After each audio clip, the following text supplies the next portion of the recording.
Il y a un mystère chez le jupitérien, d'ailleurs chez le leader. Le leader se reconnaît par les mystères de sa façon de fonctionner. Autrement dit, si quelqu'un n'est pas mystérieux, il n'est pas jupitérien. Ce sont les choses comme elles sont. Parce qu'il a un moteur intérieur qui ne dépend pas des considérations et des conjonctures extérieures. Le timing des jupitériens, c'est d'éviter la sclérose, d'éviter la routine. C'est donc pas une question de celui-ci a fait ce qu'il fallait pas, etc. C'est au contraire. C'est précisément parce qu'on continue à faire constamment la même chose que c'est un problème pour le jupitérien. Donc, le jupitérien n'analyse pas la situation pour se comporter comme ceci ou comme cela. Il y a un moment où il est temps de changer.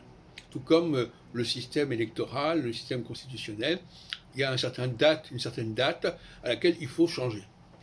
Quoi qu'il arrive, quoi qu'il puisse être passé, en bien comme en mal.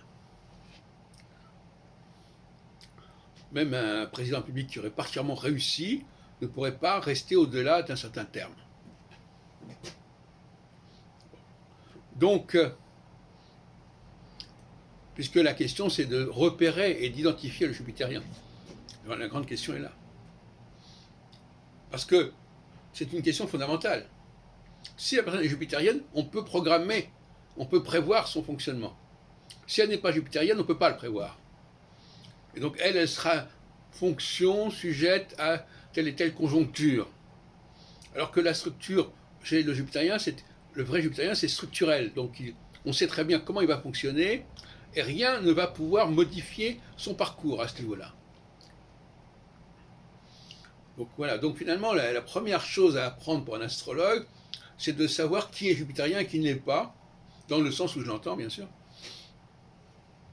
Et surtout, de ne pas chercher des structures jupitériennes chez quelqu'un qui n'est pas jupitérien. C'est la moindre des choses.